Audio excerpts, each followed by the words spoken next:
Welcome to the GEOTOP-A seminar. Today's speaker is Jimena Fernandez, who will tell us about the Fermat principle in Riemannian geometry. Take it away, Jimena.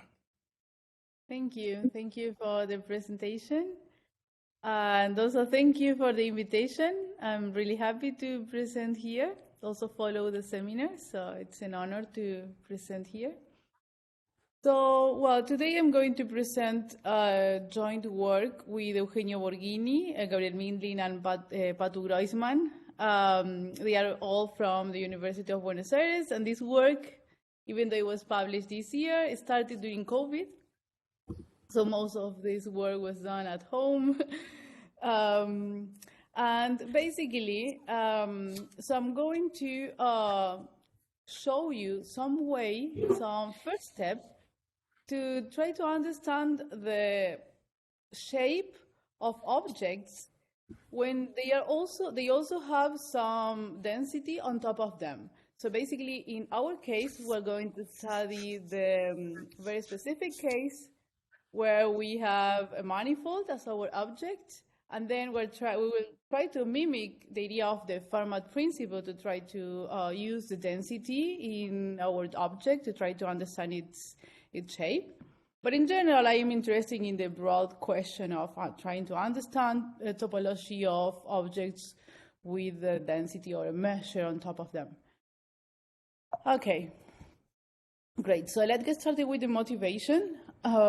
So I used to work with topological spaces during my PhD, but now, during my postdoc, I'm studying samples of topological spaces. So basically, my object of study is a finite set of points from Euclidean space. So we will assume that we're going to assume that we don't have our topological space, but we only have a finite sample of the points. And the goal is to try to infer all the invariants that we usually infer from manifolds or from topological spaces or metric spaces only from a sample. So it's an inference problem. Okay. So in general, when you have a sample, in our case, we're going to study the case of samples of manifolds. And in general, we don't have a uniform distribution of points. In general, in applications, we think of the points as data points or data, the data sets. And we cannot ensure that we have a uniform distribution. And in general, we have noise, we have outliers. And so we will assume that we have a density defined on top of our object. And this density is also useful in order to infer properties of the underlying space. So basically, here we have an area, so dark is an area of high density, and light is an area of low density. And here you have a sample according to this density. And you can see that here, you have a few points that can be interpreted as noise. However, a few points that are noise, but can be interpreted as a whole with some noise. So basically, this is what we are going to do. And in general, the usual estimators of homology of spaces, of manifolds, or metric spaces, they struggle in the identification of holes if you have noise or outliers or this situation. So, great. So we're going to get some inspiration in physics. So basically, in physics, or many situations in physics, you not only have your object, your geometric object, but you also have a density that determines or have some influence in the shortest path between different points in your space. So basically, this is the case of the path of light, the shortest path of light, and we're going to see this in a minute. But this is not Euclidean, of course, and this is related to the Fermat principle. And well, this is nature. So basically, these are ants working in the grass, and this is the shortest path. And also in general relativity, in the universe, you have different densities of the matter, and then you have, the shortest path is determined by this density as well, not only about the shape of the universe, but also these local densities that are changing locally.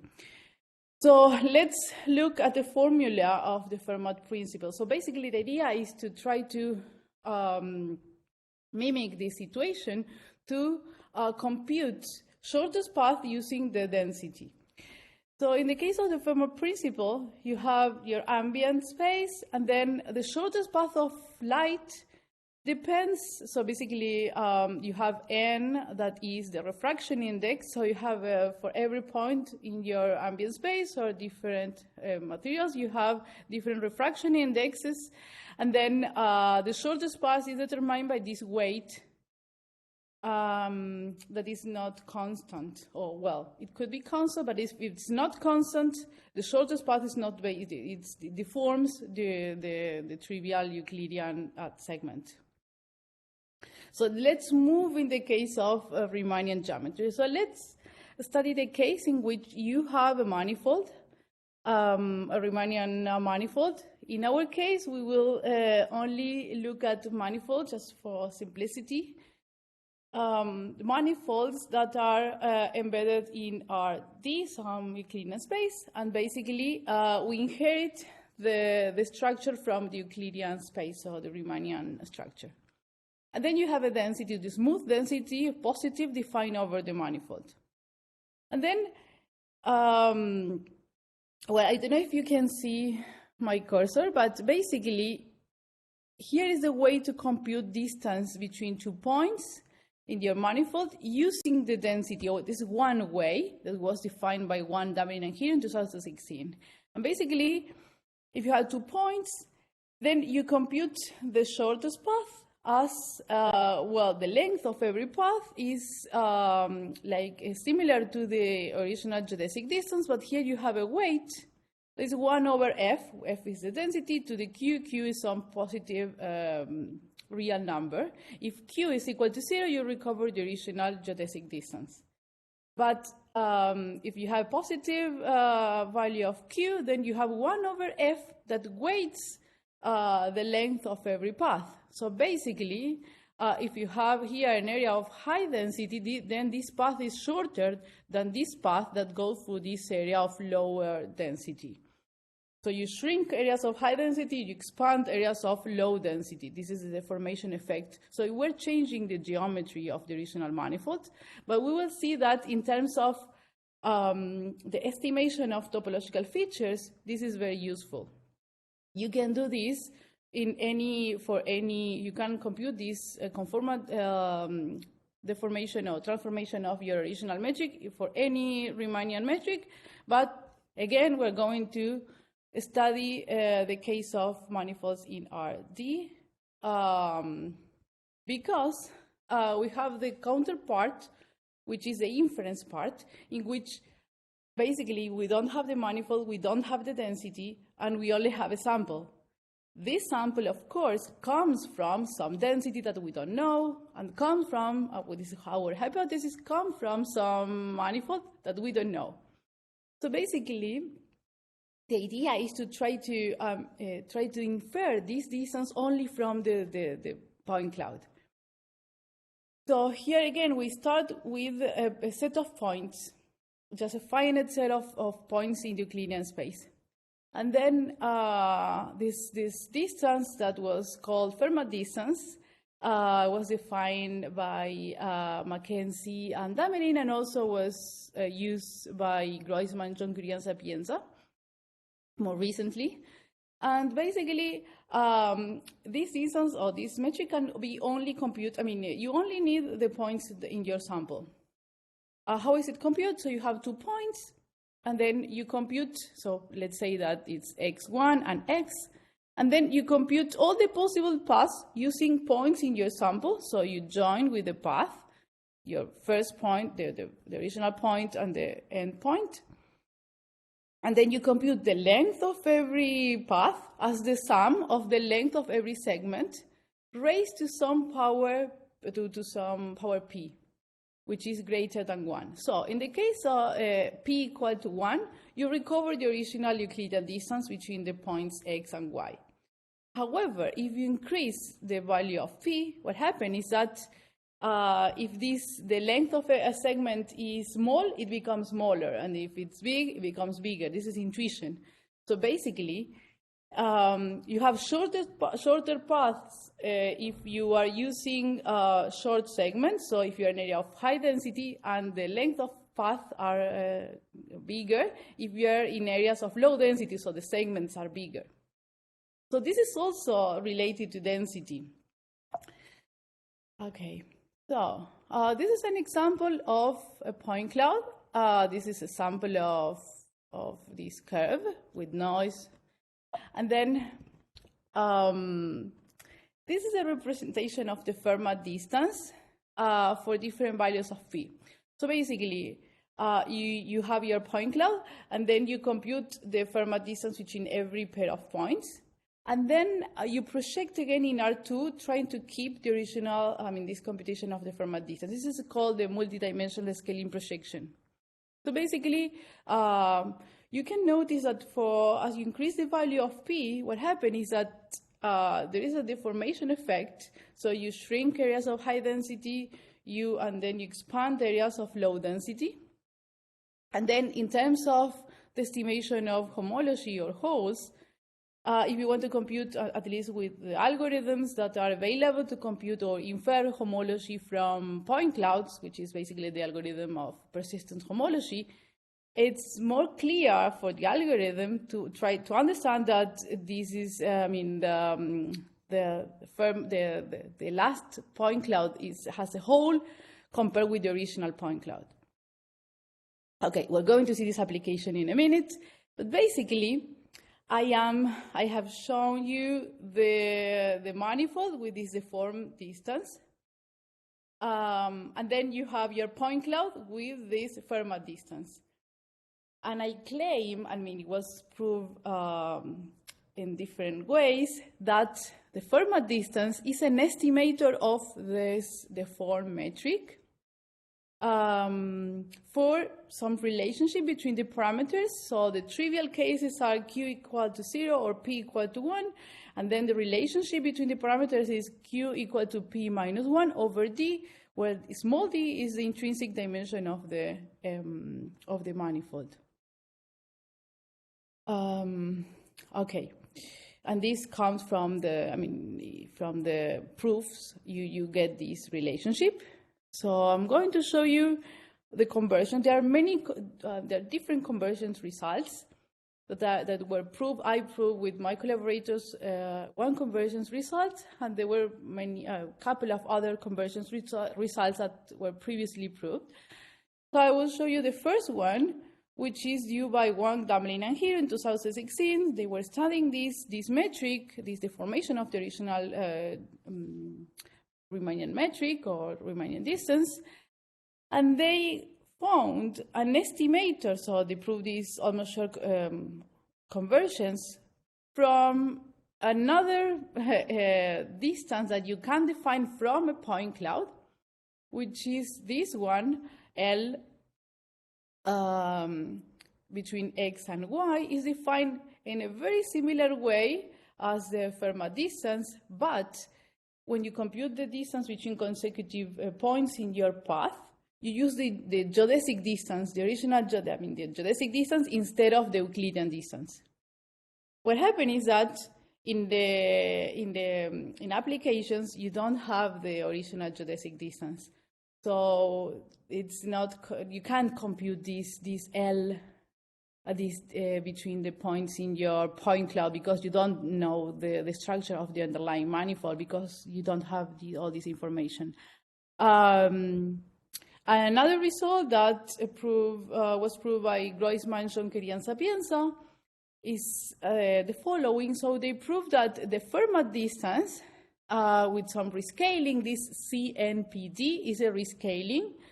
There's some number that depends on n, p, and d. So a modulo some rescaling, the Fermat distance converge to this deformation of this geodesic distance. So yeah, so what we proved in our paper is a stronger result, which says that if you have if you consider not only your distance, the Fermat distance, or the distance in your manifold, but you consider these objects as whole objects. So we not only prove pointwise conversions, but we prove conversions of the whole metric spaces. This is very useful if you want to infer global properties of the manifold from the sample. So let's say that you want to infer some property of the manifold with this deformation of the geometry. So basically, you consider this metric space in the right-hand side. And then, if you want to approximate this metric space, we prove that if you consider the point cloud and the same rescaling of the Fermat distance, this is a good estimator in the sense that as n goes to infinite, there is a convergence in the sense of Gromov-Hausdorff. So here is a quick reminder of what's Gromov-Hausdorff. This is a way to compare metric spaces. So if the two metric spaces are embedded or they belong to a common metric space, you're always using the same distance, so you compute the Hausdorff distance. However, these metric spaces, the sample metric space and the manifold, they are using a different distance. So basically what you compute is among all the possible isometries in a common metric space, the Hausdorff distance at the infimum, and then this is a Gromov-Hausdorff distance. In general, Gromov-Hausdorff distance is very hard to compute. In the case of finite metric spaces, it's NP hard, so it's not easy to infer Gromov-Hausdorff distance. But we will see that, well, so we have this theorem, I mean, the statement of this conversion says that, well, if you compute the Gromov-Hausdorff distance between these two metric spaces, and you want to compute the probability that this distance is greater than epsilon, then this is upper bounded by something that is goes to zero as n goes to infinite. Here you have a constant theta that depends on the intrinsic dimension and many parameters, but it does not depend on n. So you can really prove that the right-hand side of this inequality goes to zero as n goes to infinite. And basically, most of our article is the proof of this statement. But we also have some examples and applications that are the applications that I'm going to show you later. So the idea is to use this, we're going to see it in a minute, but to use it to infer properties of the manifold from a sample. So we really want to compute invariance, so we are interested in the computational complexity of all these computations. So first of all, we have a Python library called Fermat. So if you write import Fermat, then you're able to compute the Fermat distance between any pair of points in your point cloud. Secondly, well, the original complexity of the computation of the matrix of the Fermat distance between every pair of points in a point cloud of size n is n cubed, which is not good, but we can improve this complexity as follows. So in the original computation of Fermat distance, what you do is basically you look at all possible paths between one point and the other point using points in your sample. Then, so in a way, you are considering the complete graph. However, what you can do to reduce complexity is to consider the KNN graph, which is a graph where you have only edges from every point to the k nearest neighbors. And then you compute the shortest path using only this graph. And then, of course, this is different. It's a different definition, but there is a theorem that tells you that with high probability, if you consider the original definition or the definition of Fermat distance using only paths over this graph, with high probability they coincide. If k is O log n, so this is the final complexity n squared, and you reduce it 1n by k log n. Okay, so we're going to see that if you combine this with the algorithm of persistent homology, you don't increase the complexity, the overall complexity of the pipeline. And finally, so I will show you a couple of experiments in simulated and real data that are available in this repository in my GitHub account. Okay, so now I'm going to show you some applications. So in any case, so basically, so let's say that you are interested in, you have a manifold, and then for some reason, I'm going to show you some examples now. You are interested in not only the original geometry of your manifold, but in these deformations of your manifold using some underlying density that is defined over your manifold using this deform metric. Now, let's say that you don't have the manifold and the density, but you only have a sample. Yeah, in that case, you can use our estimator of this metric space and make all the computation in this estimator, and then you will recover nice properties of, or the hopefully you will recover with high probability or with some confidence the properties of your original metric space, the manifold with this deformation. So are there any questions so far? Or moving to applications? Okay. So now I'm going to the first, let's say, applications is the application is to persistent homology. So many talks about persistent homology in this seminar. I will just make a quick, brief recall and set our notation and our setting. So basically, you have a point cloud, which is basically a set of points. And then in our setting, we will ask you to be able to also measure distance between pair of points. So the case of persistent homology, where you have a metric space as an input of the algorithm. And then, of course, you need to infer the underlying space because homology of this space is trivial. So we will construct the Vittori filtration, which make a strong use of the pairwise distance. So basically, you have for a parameter epsilon, recall that the Vittori filtration complex compute from this metric space is the simplicial complex that has as k simplex. You have a k simplex every time you have k plus 1 points at distance less or equal than epsilon. So for every value of epsilon, as you can see in this animation, you have a different simplicial complex, and then as you increase the value of epsilon, you have more and more simplices, so you have filtration, you have inclusions.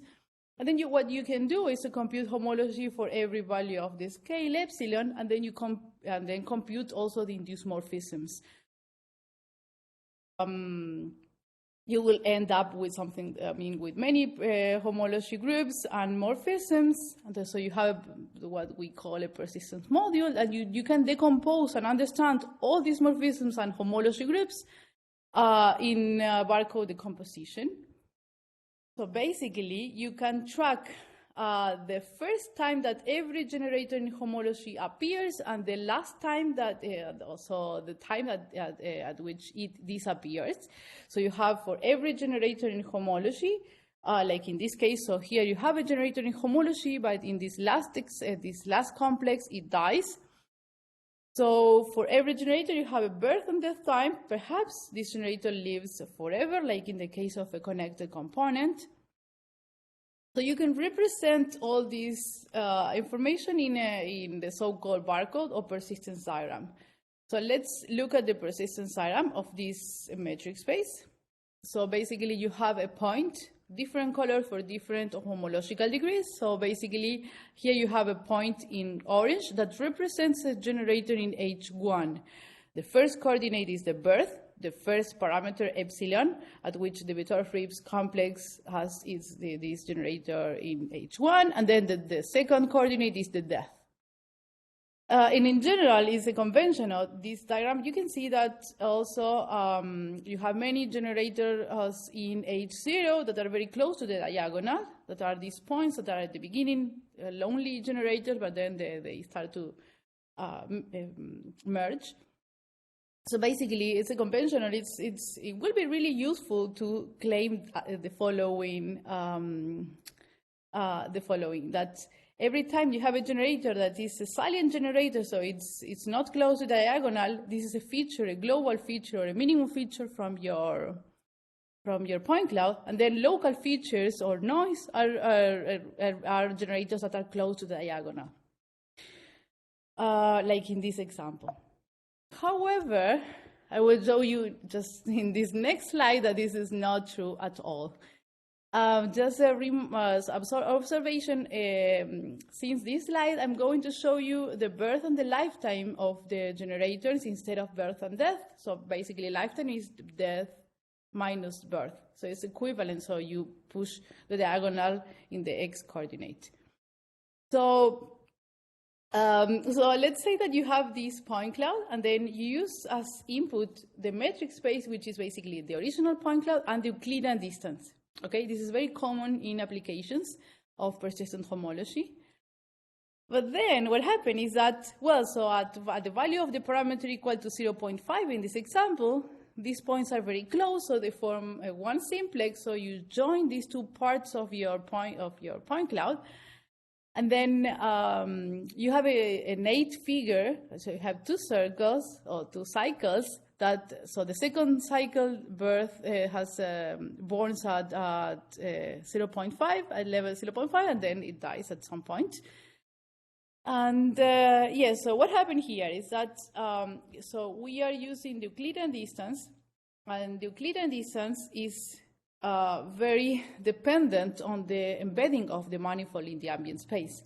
But since, let's say that we know that our point cloud, it's a sample of a manifold, then it's common sense, it makes sense to use an intrinsic distance.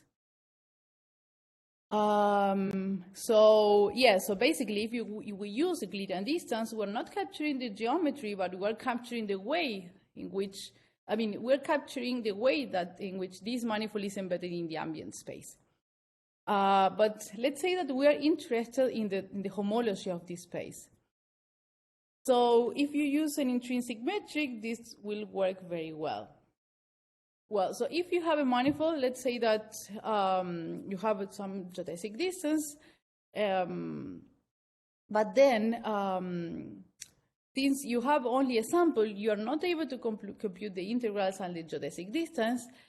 So there is a nice estimator of the geodesic distance inherited from the Euclidean space, which is a KNN distance. This is strongly related to the algorithm isomap in machine learning. So basically, we already mentioned the KNN graph. So here is an example of the KNN graph for k equal to 5. So you join every point, you put an edge between every point and its k nearest neighbors. So you have this graph, and then you compute all the length of, the distance between points using the shortest path within this graph. And in this paper by Bernstein, De Silva, Langford, and Tenenbaum, it's proved that the KNN distance is an estimator of the geodesic distance. So that's great. You use it, and then you achieve this, the single generator of homology that represents H1 of this underlying curve. The problem of this estimator is that it's not robust to noise. It's highly unstable. So if you add noise to your point cloud, to your sample, this is an example of what happens if you compute the KNN graph. Here you have a shortcut. So you have, if you compute the KNN graph for the k equal to 5, you have here a shortcut. So you have a Nate figure, basically, and you have two generators. So the persistent homology has two generators for H1. So here is a parameter, k equal to 5, so we can decrease it because perhaps k is equal to 5 is too high. So let's decrease the value of k. What happened is that we eliminate here this edge, this bridge, but we disconnect the point cloud or the graph in another part. So basically, if you want to choose a global parameter k that works for every area of local density in your sample, probably it will be very hard. So basically, here you have the persistence diagram, and this is like a lot of points, noisy points close to the diagonal or close to the bottom. This represents the homology of contractible space with a lot of noise. So when you want to compute persistent homology, you want to compute homology of the input is a metric space. So you have a sample and you also have a metric. So the decided properties of a metric, if you know that your underlying space is a manifold, is independent from the ambient space and also robustness to outliers. So I will show you here an example of the same situation, but we will use the Fermat distance for different values of the parameter just to see how it works. And you can see that, well, so you have a silent generator, the orange generator, for H1, but also you have these many points, blue points that are generated for H0. And yeah, what happened is that, well, so recall the representation of the deformation of the original point cloud for different values of P. What happened is that as you increase the value of P points in areas of low density, they become outliers. So they become a new generator in H0, that is a silent generator in H0. So basically, we just ignore H0. There are a couple of papers that try to understand how's the best way to use Fermat distance to do clustering. But in our setting, we are going to use Fermat distance to infer homology from degree positive degree. So you can see that in most of the cases, I mean, it's not strongly dependent on the parameter P. So for different values of the parameter P, you still recover the silent generator for H1. Okay.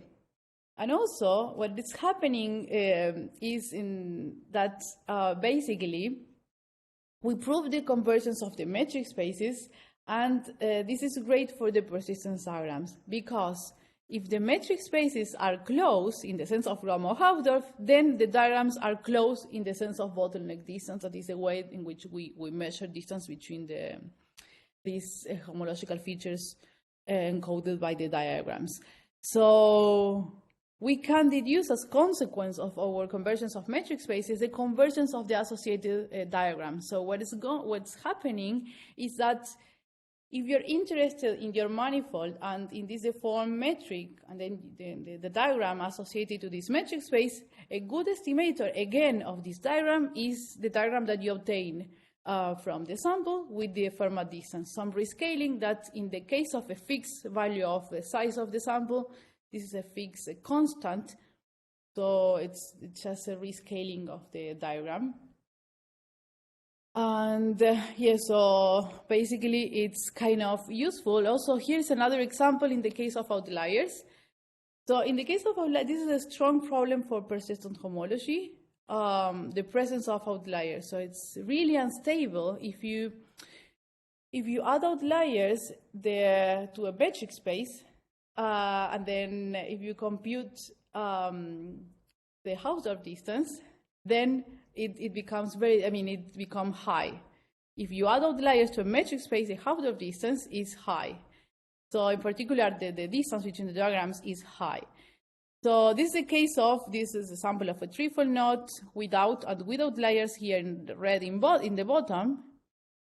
And here what happened is that, well, so Euclidean distance doesn't work, of course, because it's too dependent on the bedding. But if you use the KNN distance, without the outliers, it works pretty good. But with outliers, again, it's very unstable. So you can't recover the single generator in H1. And well, so and if you use outliers, of course, if you add outliers, you are adding many connected components. so that are singletons. So you have many points that are generators in age, or persistent generators in age 0. But if you look at a positive homological degree, you can see in this example that the diagrams are exactly the same. And this is something that you can prove. So basically, we prove that if you have a sample and then you add outliers with some relationship, I mean, here we have some relationship between the sample and the outlier. So these are points that are outside the sample that, and then, well, so if you compute the diagram for positive homological degree, the diagrams coincide up to some value of the scale parameter epsilon, which is equal to this parameter delta to the p, where delta recovers how's the difference or the distance between the points in the sample and in the outlier set, and how's the distance between the different points in the outlier set. So it measures in a way how different are the densities in the outlier set and in the original sample. Yeah, but in practice it works pretty good. So basically, I'm going to show now the last application, but in general, the message here is that if you change the geometry of your original point cloud or manifold using the density or of the sample, so you're changing the geometry, but it becomes easier to understand the topology. Okay, and this happens a lot when you have like embeddings of curves in Rn or another kind of topological spaces. But in our application, we're going to use the case of the embedding of trajectories in Rn, which is the case of the study of time series using topology. So this is like the second application that is basically the application of persistent homology using the Fermat distance. So before starting with the last application, is there any question? Okay, everything's clear. Okay, so now, so let's say that you have a signal, okay? And then, well, so the idea is to try to understand some behavior of the signal using topology. So there is a very common way to associate a topological space to a signal, which is basically the delay embedding. So you have a signal from R to R, and then you choose some embedding dimension, and then you choose some time delay. So basically, you construct a space in Rd, which has the same coordinate, the original signal, and in the second coordinate, a delay of the original signal, and you use here the time delay t, and then you compute a delay of 2t of the original signal, and so on. Okay. So here is an example of the delay embedding of this original signal, and you probably will recognize some very famous shape, which is the Lorentz attractor.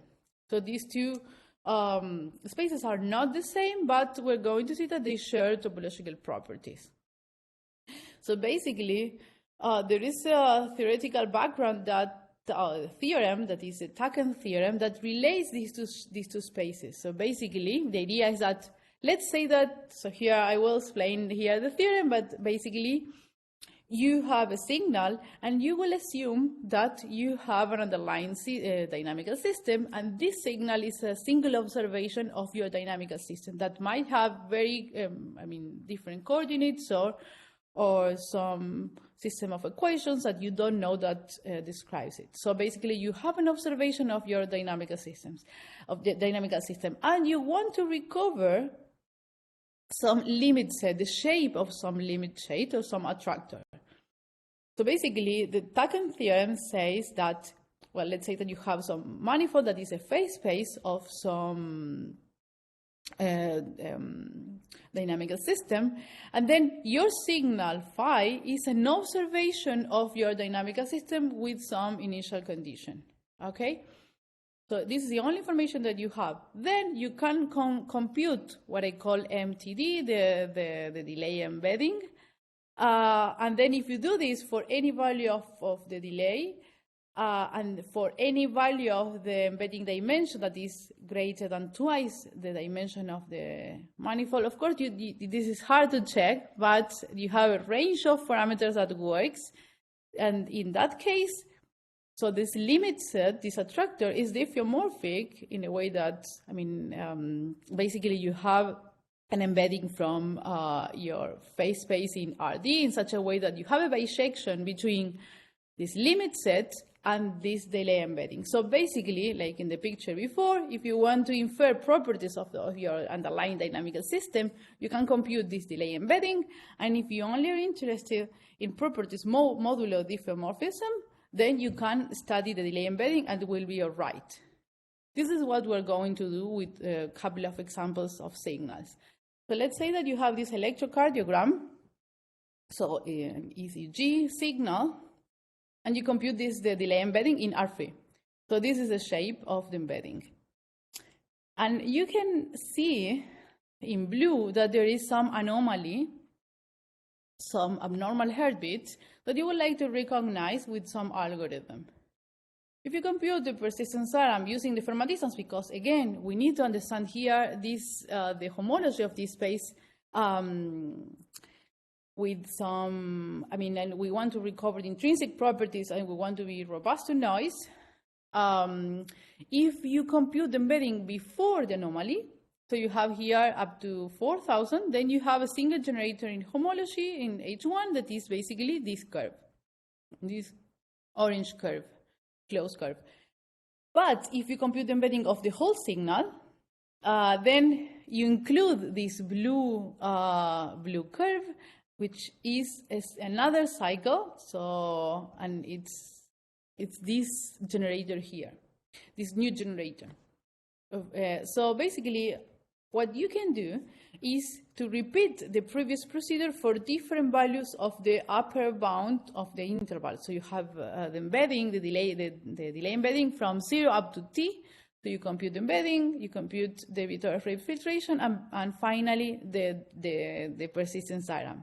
So you have a family, a path of persistence theorems. You have a different persistence theorem for every value of the time.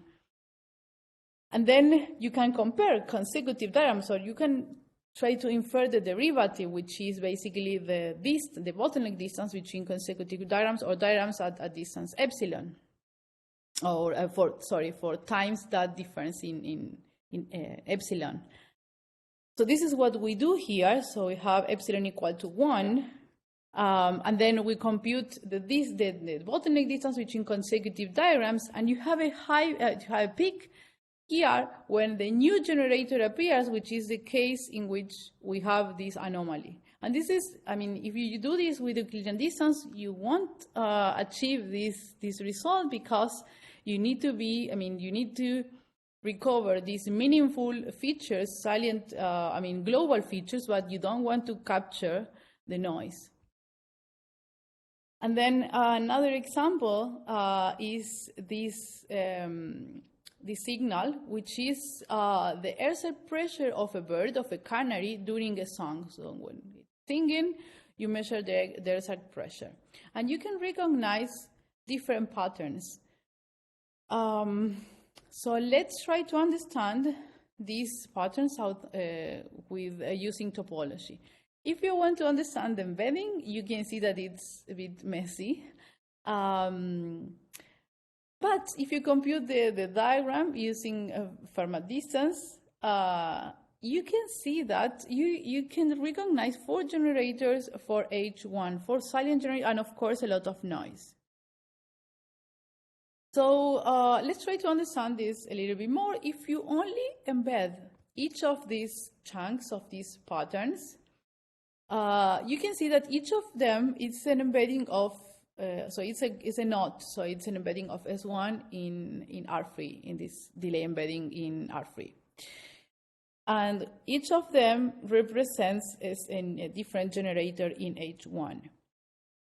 So basically, again, what you can do is to run the same algorithm in which for an interval from 0 up to t, what you do is to compute the delay embedding in R3, and then you compute the diagram. So you have a path of diagrams, and then you compute the consecutive distance so in order to approximate the derivative or big changes in the topology. And then you can see peaks. So here you have a smaller peak. They are followed by an exponential decay. And of course, so sometimes we have some peaks that are detecting some noise. But basically, you can have this, I mean, you have these peaks every time the underlying dynamic is changing. And so here is a movie that is representing what's going on. And in a subsequent work, I use this methodology with to analyze electroencephalograms of patients with epilepsy. So basically, the idea of this method is that, well, so if you have a path of persistence diagrams, of course, you need to detect change of dynamic, but you don't want to detect noise. So that's why we use Fermat distance. And then, so what happens is that when you have an epileptic seizure, you have a strong change in the dynamic. So if you use this idea of some small modification of this idea, every time you have an epileptic seizure at the start and in the end of the epileptic seizure, you have a strong change in the dynamic which is represented as a strong change, a big change in the underlying topology, and a big change in the bottleneck distance between consecutive diagrams. So here you have, so basically this is idea that you can, if you use sliding windows instead of the embedding of the whole signal, you can do it in real time to detect changes in the dynamic associated to a signal. Okay, so this is a starting point or the starting step of the problem of trying to understand topological spaces, or well, so any kind of space in which you have a density or a measure on top of it. And then the idea is to try to understand some sort of definition of homology of this enriched space in such a way that, of course, if you have the uniform density, then you recover the original homology of the space.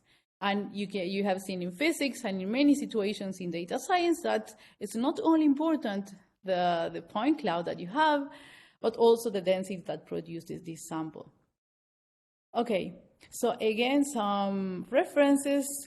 All the results that I show you today are in this article with my collaborators. Also, again, we have a repository in which you can reproduce all these real examples.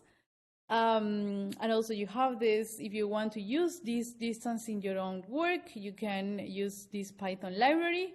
And if you want to recall some basic properties of Fermat distance, and it's in combination with persistent homology, you can see this short tutorial of 10 minutes that is in YouTube. Also, you can see this talk again. And thank you very much. Well, thank you for a very interesting talk. The floor is now open for questions.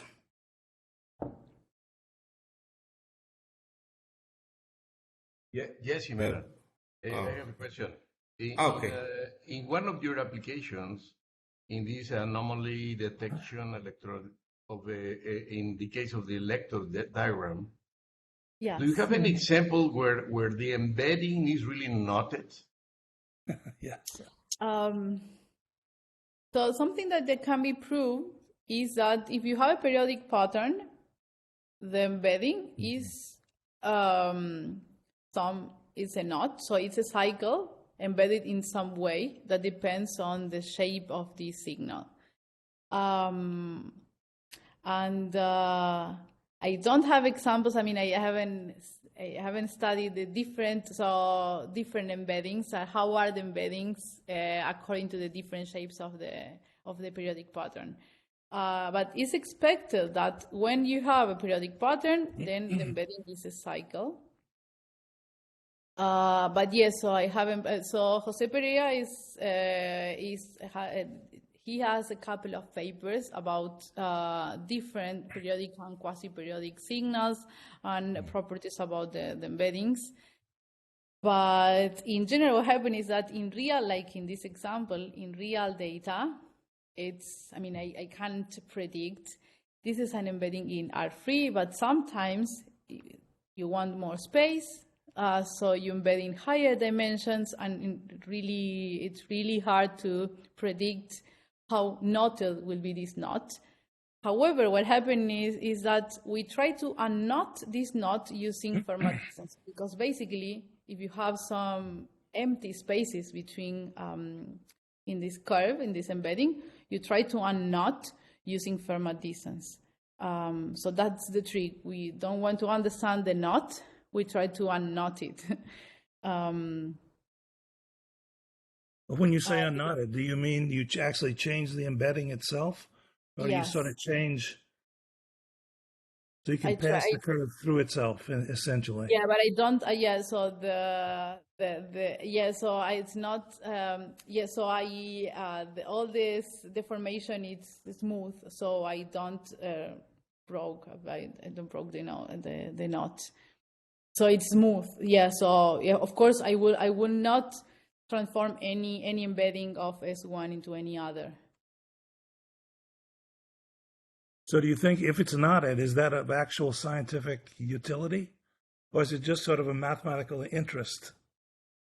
So I haven't studied knot with this methodology, honestly. But basically, so basically here the idea is to try to understand that the underlying homology in cases is only H1. So basically I am trying to do the opposite. So I don't want to understand the complexity of the knot, but I am trying to just make it the simplest I can to understand that you only have a single generator for H1.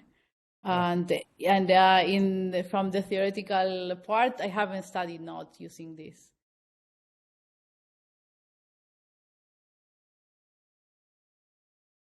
But it could be interesting. I have a question. Can you hear me? Yes. Okay. So, Jimena, so the taking embedding requires like several parameters, like the sliding window and the dimension, yes. The dimension, the dimension of the embedding, and also the steps that you take between. Yes. So how do you choose which values to select in order to detect this change of behavior in the pattern? Yeah, this is a great question. This is a great question because if you're working with Gabriel Mindlin, is an expert in dynamical systems. So basically, you can, according to the theorem, you can choose any embedding dimension that is greater than, big enough, and any time delay. However, of course, you obtain different embeddings. So you can compute like a continuous deformation between the different embeddings. However, some of them are easier to understand than others. In terms of the topology, you keep the same topology. However, again, the embedding is different. So people working in dynamical systems, they have some heuristics to compute like the best or the clearer embedding that you can achieve. So what also these are examples that you can find in the paper. I haven't included in the talk because of time constraints, but basically if you choose different values of t or different values of the embedding dimension, if you use the Fermat distance, since it's independent or tries to be independent from the embedding dimension, and also it tries to recover in any case the global properties of the homological generators. So you keep the same diagram. So for different values of the embedding dimension, for different choices of the time delay, you have similar diagrams. Because the idea is that this distance makes for you this job of choosing the best embedding. In theory, any of these parameters should work. You keep, modulo diffeomorphisms, you keep the same properties. However, the algorithms, they don't work very well if you have a very complicated embedding. Okay, thank you very much. You're welcome.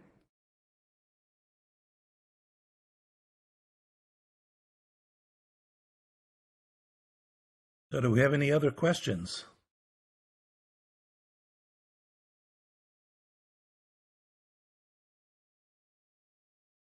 In that case, let's thank the speaker for a great talk.